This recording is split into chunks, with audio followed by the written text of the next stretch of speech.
No es algo que lega con estridencia, ni con un anuncio claro, pero si perciben pequeños detalles cotidianos. Los vínculos que antes parecían firmes pierden intensidad. Las conversaciones ya no se sostienen con la misma naturalidad, y la presencia de ciertas personas se vuelve intermitente. Desde fuera puede parecer un simple alejamiento, pero por dentro se siente como si algo del propio interior estuviera moviéndose, como si la forma de habitar los vínculos empezara a modificarse sin pedir permiso, y cuando eso sucede, es inevitable preguntarse qué está ocurriendo, no tanto afuera, sino en uno mismo. Muchas veces interpretamos este cambio como una señal de pérdida o deterioro emocional, como si la distancia fuera un reflejo del propio valor. Sin darnos cuenta, el silencio ajeno nos toca zonas sensibles, la inseguridad, el miedo a no ser suficiente, la sospecha de que quizá uno hizo algo mal. La mente tiende a los vacíos con hipótesis negativas por buscar una explicación rápida que le devuelva sensación de control. Sin embargo, cuando se mira la situación con un poco más de honestidad, aparece otra posibilidad mucho más profunda, que no es el mundo el que se está alejando, sino las prioridades internas, los que están pidiendo una reorganización. A medida que uno avanza en su propio proceso emocional, ciertas dinámicas dejan de resonar con la misma fuerza. Y no se toleran las conversaciones que duran en círculos, ni los vínculos sostenidos por costumbre o por miedo a estar solos, y sin hacer grandes declaraciones, comienza un filtrado natural. Si escucha de otra manera, si participa desde otro lugar, si deja de insistir en lo que antes parecía imprescindible. No se trata de volverse frío ni distante, es un cambio más sutil. El deseo de autenticidad empieza a pesar más que la necesidad de compañía. Es movimiento interno suele generar incomodidad porque nos enfrenta con una verdad difícil de aceptar. Parte de lo que llamamos amistad o cercanía estaba construido sobre la necesidad, no sobre la afinidad. Cuando uno empieza a retirar esa necesidad, muchos vínculos se aflojan solos, no por desinterés, sino porque estaban sostenidos por algo que ya no tiene lugar en la vida emocional actual. Este descubrimiento puede doler, pero también es una señal de crecimiento. Significa que uno está empezando a elegir desde un sitio más consciente, menos ansioso, más fiel a lo que realmente siente. Y lo interesante es que este proceso no requiere rupturas bruscas. Basta con prestar atención al propio ritmo. Cuando uno deja de llenar los silencios de forma compulsiva, el entorno se acomoda sin necesidad de intervenir demasiado. Lo que está en sintonía permanece. Lo que no se distancia sin conflicto.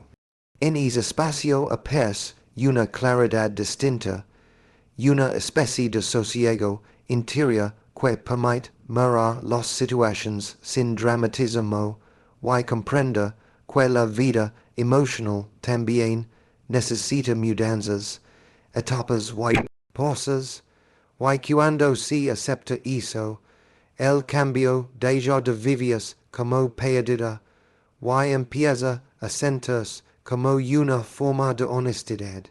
Con el tiempo uno descubre que gran parte de lo que consideraba compañía era en realidad una estrategia para no enfrentarse a ciertos vacíos internos. No es algo que se haga de manera consciente, sucede como un reflejo aprendido. Si busca ruido, movimiento, mensajes, encuentros, cualquier cosa que tape la sensación incómoda de estar con uno mismo sin distracciones. YSEC construyen relations que funcionan como parches emocionales. Alivian por un instante, pero nunca resuelven lo que realmente duele.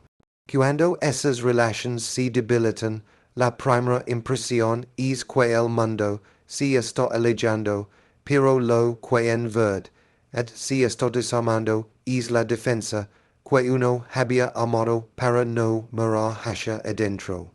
Cuando una persona atraviesa un proceso de autoconocimiento profundo, se vuelve más sensible al tipo de vínculos que sostienen. Empieza a notar con una claridad nueva que conversations lo nutren, y calls lo desgastan, que encuentros lo elevan, y calls lo dejan vacío. Esta sensibilidad, lejos de ser un problema, es una brújula emocional. Señala lo que ya no tiene sentido, lo que se sostuvo por miedo, lo que nunca fue un encuentro genuino. Y es reconocimiento, aunque pueda generar sold, ad initial, también marca el inicio de una etapa más honesta.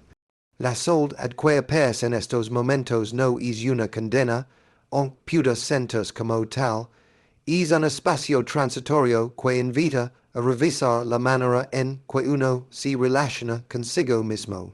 Cuando se deja de buscar compulsivamente estímulos externos, emerge una sensación de quiet, que al principio descoloca porque muestra un paisaje interno poco habitado.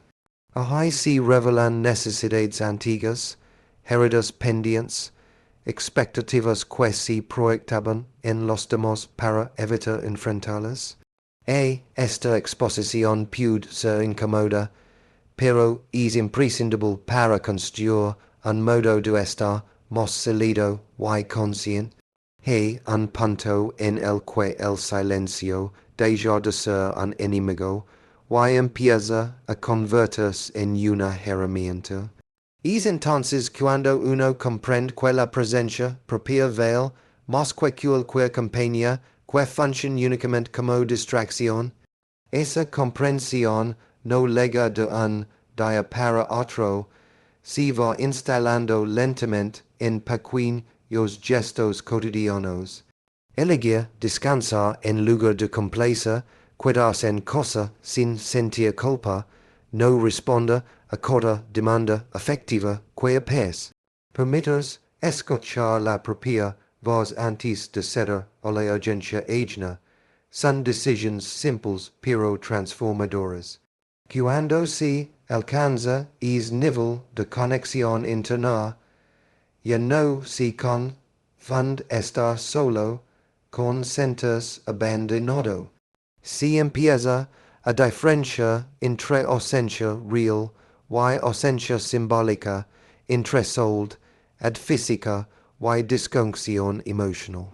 Se comprende que la calidad de los vínculos no depende del número de personas alrededor, sino de la capacidad de uno para sostenerse, aun cuando el exterior deja de ofrecer respuestas.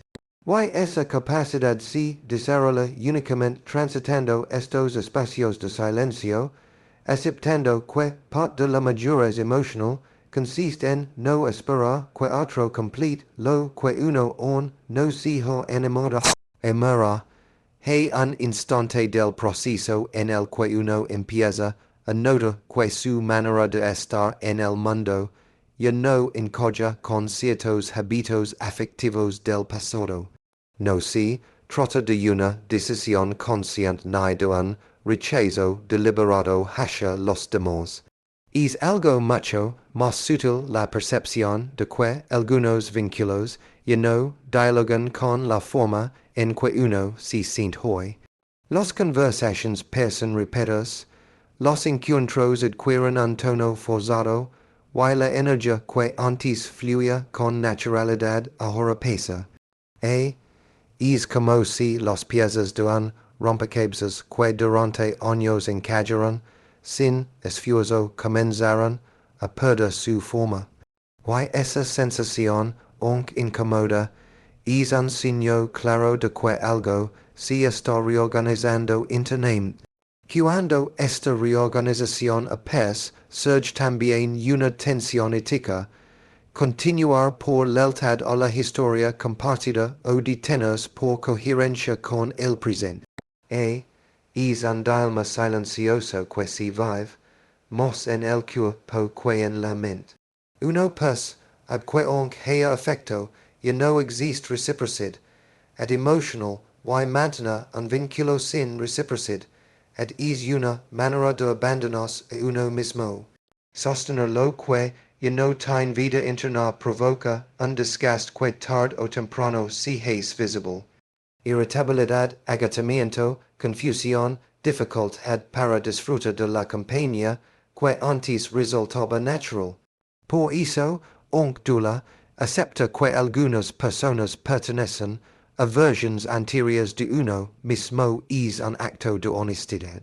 Aferrarse a vínculos que ya cumplieron su ciclo genera una forma de estancamiento emocional difícil de percibir al principio.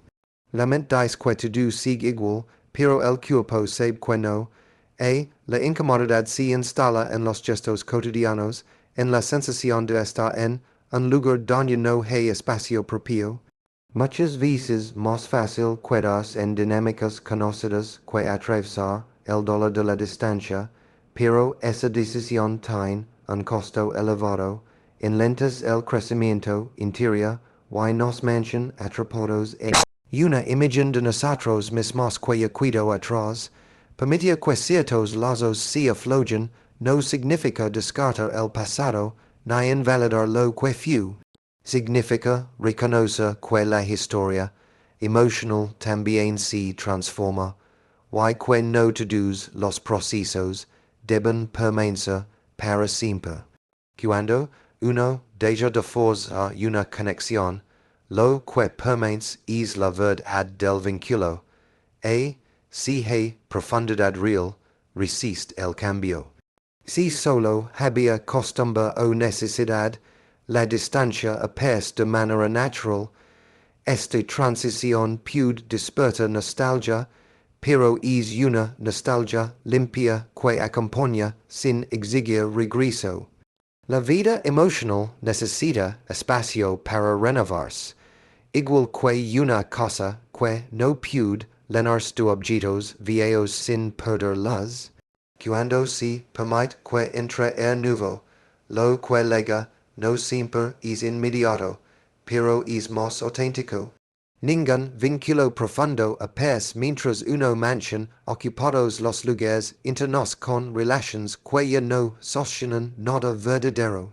Solta abre un espacio que no es vacío, sino preparación, y esta preparación, aunque parezca un periodo desolado, es en realidad el primer signo de coherencia emocional. Cuando uno empieza a caminar sin el peso de vínculos que ya no responden a su presente, aparece una sensación inesperada, una mezcla de alivio y desconcierto. El silencio que antes estaba comienza a tomar otra forma.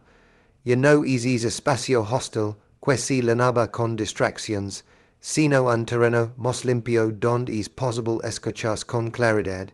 Este cambio no suele ser inmediato.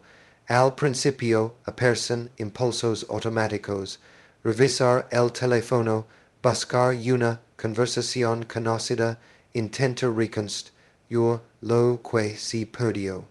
Son movimientos reflejos que nacen del hábito, no del deseo, y reconocer esa diferencia es fundamental para avanzar. Cuando se detiene ese impulso, surge algo mucho más revelador. Uno comprende que la necesidad de estar acompañado no siempre es sinónimo de afecto. En muchas ocasiones es una forma aprendida de evitar el propio mundo interior. Estas estrategias de evasión se construyen desde la infancia y se van fortaleciendo do con el paso del tiempo, convirtiéndose en una segunda piel emocional. Por eso cuando desaparecen las distracciones, salen a las emociones que se habían postergado durante años, miedos, heridas, vacíos, preguntas que quedaron congeladas. Enfrentarse a ellas exige un tipo de valencia que no siempre se reconoce, pero que transforma por completo la manera de relacionarse. La madurez emocional no se mide por la cantidad de vínculos que uno conserva, sino por la capacidad de sostenerse incluso en los días más difíciles, sin usar a los demás como muletas. Esto no significa cerrarse al afecto, ni convertirse en alguien inaccesible. Significa dejar de depositar la cama interna en manos ajenas.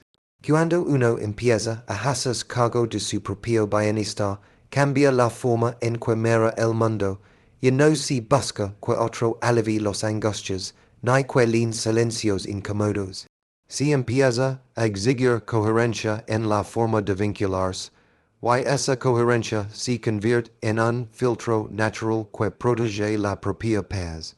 Este cambio tiene un efecto inmediato. Se vuelve más claro que relaciones aportan y que consumen energía, y no se confunde atención con cariño, ni validación con afecto. Uno se vuelve capaz de distinguir entre la compañía que nota y la que distrae, entre la presencia que acompaña y la que solo ocupa espacio. Esta claridad, aunque poderosa, también puede generar incomodidad en el entorno. Cuando una persona comienza a poner límites entre nos, quienes estaban acostumbrados a la disponibilidad permanente suelen reaccionar con sorpresa o incomprensión. Sin embargo, esa reacción no es un motivo para retroceder, es una confirmación de que el cambio es necesario. En esta etapa se aprende algo esencial. Elegir la propia paz no es egoísmo, es responsabilidad emocional. Retirarse a tiempo, guardar silencio cuando no hay nada verdadero que decir, no forzar cercanías que ya no corresponden, son actos que requieren madurez. Comenzar a vivir desde este lugar implica renunciar a la necesidad de ser aprobado y aceptar que la propia presencia es suficiente. Con el paso del tiempo, esta forma de estar se vuelve un refugio interno, un espacio al que uno puede volver sin temor ni culpa, porque no se trata de huir del mundo, sino de regresar a uno mismo. Con respeto, llega un punto en este proceso donde el silencio adquiere un peso diferente. Ya no se siente como un vacío que hay que llenar, sino como un territorio que permite ordenar lo que antes estaba disperso. Uno empieza a notar que no toda ausencia es pérdida, y no toda presencia es compañía. Esta comprensión transforma por dentro porque revela que muchas dinámicas afectivas estaban sostenidas más por la costumbre que por el deseo genuino.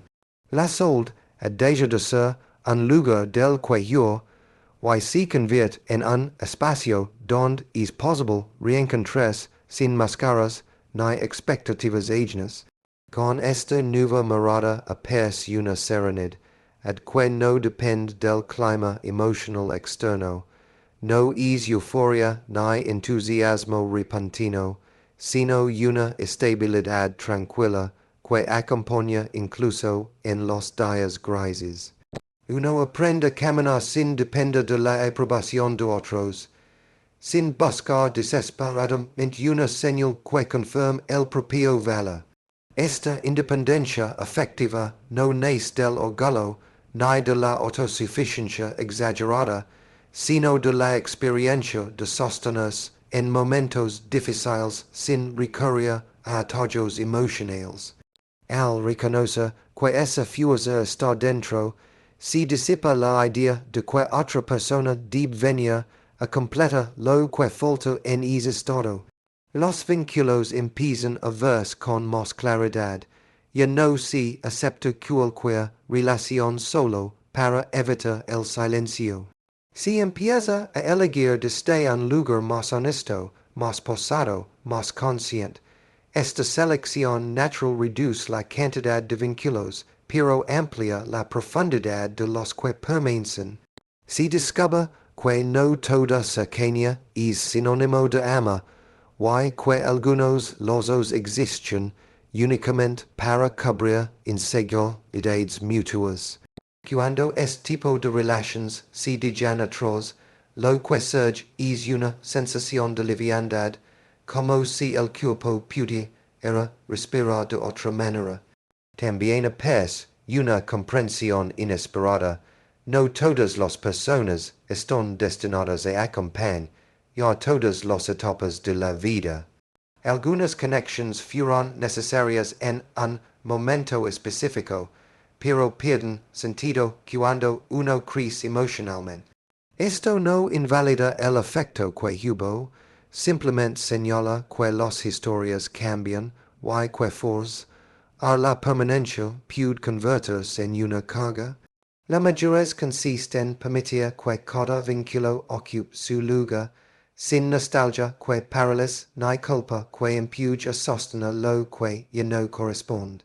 Cuando uno se asienta en esta forma de estar, empieza a reconocer señales internas que antes pasaban desapercibidas, aparece un cansancio emocional.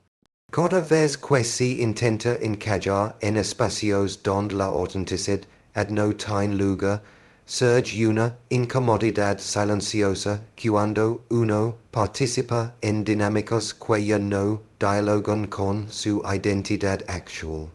No es rechazo ni superioridad, es simplemente el cuerpo indicando que es territorio de yo de ser propio. Escuchar estas señales se vuelve fundamental para no volver a caer en viejos patrones de autoabandono. La salud entonces deja de verse como un estado negativo, y se convierte en un juego transitorio donde uno puede reorganizar su vida emocional sin interferencias.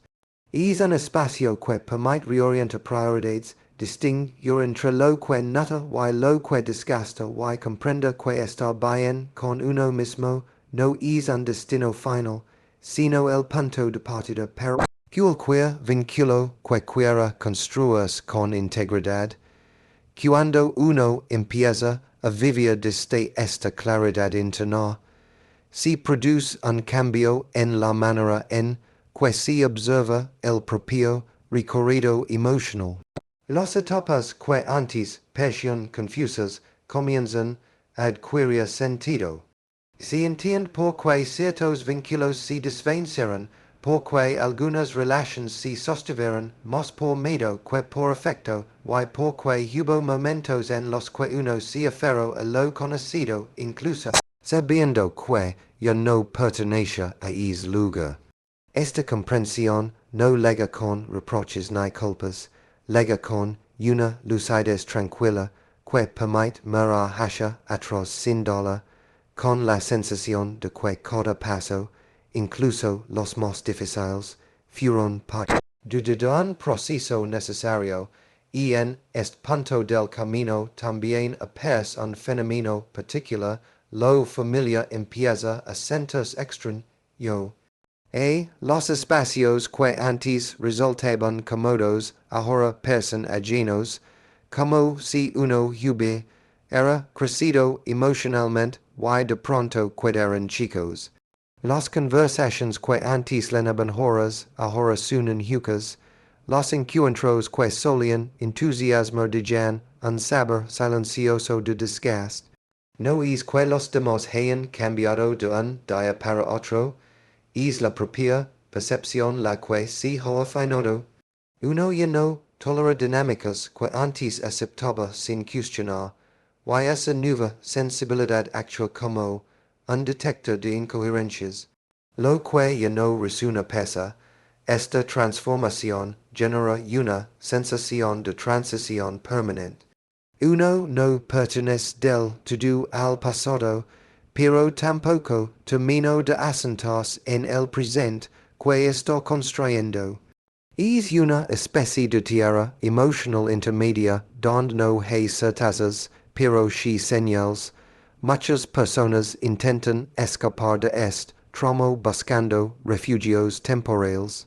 Retoman vínculos antiguos, se llenan de actividades para no sentir, vuelven a patrones que ya no encajan solo para como la inquietud. Pero estos refugios duran poco porque el cuerpo reconoce que no se trata de un regreso real, sino de un intento de evitar lo inevitable, la propia evolución. Permanecer en esta frontera emocional sin buscar atajos es uno de los ejercicios más profundos de crecimiento interno.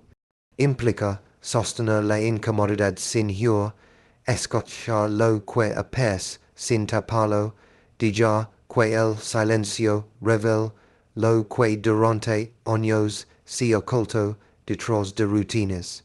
Conversations y afectos que ya no reflejan la identidad actual. Es trabajo, aunque difícil, tiene un efecto transformador, fortalece la relación consigo mismo y permite construir una presencia interna estable, una presencia que no depende de estímulos externos, para sentirse valiosa. Cuando esta presencia se afianza, uno comienza a relacionarse desde un lugar más limpio. Ya no se ofrece tiempo, energía o atención por miedo a perder a alguien, ni se acepta cualquier tipo de compañía, ya solo para evitar el vacío. La mirada se vuelve más selectiva, pero no desde la exigencia, sino desde el autocuidado. Se aprende a decir no sin culpa, a poner distancia sin resentimiento, a elegir solo aquello que dialoga con la propia paz. Esta selección no es un cierre al mundo, es una apertura hacia vínculos más auténticos. En este estado uno también descubre que no todos los silencios significan distancias. Algunos silencios son respeto, otros son descanso, y otros son la señal de que la conexión no necesita demostrarse constantemente. Uno aprende a valorar la compañía que fluye sin prisiones y a reconocer que la verdadera reciprocidad no exige presencia continua, sino sintonía emocional. Es desde aquí donde los vínculos que realmente importan comienzan a adquirir otra profundidad, porque ya no nacen de la necesidad, sino de la libertad. Cuando esta forma de estar se instala con cierta solidez, uno empieza a notar que su mundo interno se ordena de un modo más silencioso, pero mucho más real. Ya no existe esa urgencia por explicarlo todo, ni por justificar cada distancia. Se entiende que algunas emociones necesitan espacio, no interpretación, y que ciertas vivencias solo pueden comprenderse cuando se atraviesan sin espectadores. Esta comprensión trae una calma particular, una especie de sosiego que no depende de que las cosas estén perfectas, sino de haber dejado atrás la necesidad de encajar en lugares donde la autenticidad no tenía espacio. En esta etapa, la soledad se transforma en un paisaje habitable. No es un castigo ni un estado definitivo. Es un territorio donde uno puede detenerse lo necesario para mirar lo que antes evitaba. Se descubre que gran parte del agotamiento emocional provenía de intentar sostener vínculos que se desmoronaban en silencio. Ahora en cambio si reconozco no to do lo que acompaña lo haste este el efecto, y que no toda relación que persiste merece seguir ocupando un lugar central en la vida afectiva. Esta claridad no genera frialdad, genera libertad. Con esta libertad aparece una forma distinta de relacionarse. Uno ya no se entrega desde la necesidad, ni espera que alguien venga a equilibrar sus inseguridades. La presencia propia se vuelve suficiente para atravesar los días buenos y los días grises. Esta suficiencia no elimina el deseo de compartir, pero lo purifica. Permite que los vínculos nazcan desde la elección y no desde la creencia. La energía ya no se dispersa intentando retener afectos que no responden, ni se invierte en convencer a otros de algo que no sienten. Se elige con más calma, y se suelta con más respeto, la percepción también cambia. Se empieza a ver con nitidez las conversaciones que drenan, los entornos que generan tensión, las dinámicas que obligan a actuar un papel lleno. Uno deja de tolerar aquello que compromete su estabilidad. Emocional, y entiende que la vida no exige permanecer en lugares donde no hay reciprocidad. Esta claridad también importa para no construir expectativas falsas. Si alguien no puede darnos lo que da, insiste solo prolonga la frustración. En cambio, acepta lo que es permite avance, con ligereza y sin rencor. Con el paso del tiempo se reconoce un detalle esencial. No todo lo que se va de recuperarse, hay relaciones que cumplirán su función, aprendizajes que se completarán y procesos que tienen fecha de cierre, aunque uno no lo supiera. Soltar no significa renunciar al afecto que hubo, significa dejar espacio para algo que responda al presente emocional.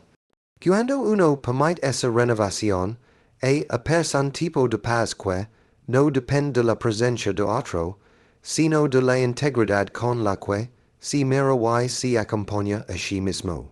Este tipo de paz es discreta, no busca reconocimiento ni se exhibe. Se siente en la forma de respirar, en el modo en que uno responde, en la manera en que deja de aceptar aquello que antes toleraba por miedo a la pérdida. Es un punto del camino donde la identidad se asienta sin necesidad de validaciones y donde uno comprende que la mirada más importante es la propia. Desde aquí cualquier vínculo que leg tendrá otro color, otra profundidad, otra resonancia, porque no tendrá que llenar ningún vacío, solo acompañar un trayecto que ya está en marcha. Cuando este proceso llega a su punto de madurez, uno empieza a comprender que la soledad nunca fue el enemigo que imaginaba. No estaba allí para castigar ni para señalar carencias, sino para mostrar con una claridad implacable aquello que durante años se intentó ocultar con ruido, vínculos superficiales o dinámicas que servían como refugio temporal, al quedarse sin esas distracciones, aparece la verdad emocional sin filtros. ¿Quién es uno cuando no está sosteniendo a nadie? ¿Qué siente cuando el silencio no se llena con palabras innecesarias? ¿Qué deseos permanecen cuando se que la necesidad de agradar en este momento? La soledad se convierte en una maestra paciente, no obliga ni prisiona, simplemente espera a que uno esté dispuesto a verla. Y cuando esa mirada se da, se revelan aspectos que antes parecían inalcanzables. La capacidad de sostenerse sin depender de otros, la fuerza interna que emergen los crisis, y la lucidez que aparece cuando no se idealiza ninguna compañía. Esta revelación no es un acto grandioso, es un despertar silencioso que reorganiza las prioridades afectivas y ofrece una perspectiva más honesta sobre la propia vida emocional. Vivir bien con uno mismo no significa renuncia al alma ni a los vínculos profundos. Significa llegar a ellos desde un lugar distinto, donde no se busca completa creencias, sino compartir desde la libertad. Cuando el afecto nace de esta forma, deja de haber exigencias implícitas, demandas silenciosas o expectativas que cargan al otro con responsabilidades que no le corresponden. Es una forma de encuentro más limpia, más serena, donde cada persona conserva su autonomía sin dejar de vincularse. Es un tipo de conexión que no asfixia porque no intenta llenar espacios vacíos, acompaña sin apropiarse, sostiene sin invadir. En este punto del proceso, uno ya no teme las distancias ni interpreta cada silencio como una señal de abandono. Entiende que el afecto verdadero no necesita expresarse todo el tiempo, y que los vínculos profundos no dependen de la frecuencia, sino de la coherencia emocional. También reconoce que lo que se va siempre es una pérdida, en muchos casos es un alivio, un espacio que se abre para que llegue algo que se dialogue con el presente interno. La vida tiene una manera precisa de ordenar lo que ya no corresponde, y cuando uno deja de resistirse, es ordenar una coma que antes parecía imposible. La integración final de este camino se da cuando uno deja de buscar afuera lo que solo puede construirse adentro. Ya no se espera ser rescatado, comprendido o validado, ya no se construyen identidades basadas en la mirada de otros. Es una forma de caminar más auténtica, donde cada decisión se toma con una mezcla de serenidad y firmeza, sin necesidad de justificarse ni pedir permiso. La presencia propia se vuelve un hogar estable, un lugar al que siempre se puede regresar, incluso cuando el mundo externo está en caos. Y entonces sucede lo más importante. Se descubre que nunca se trató de llenar vacíos, sino de reconocer la propia plenitud, que la soledad no rompió nada, sino que reveló todo, que cada distancia abrió un espacio para comprender.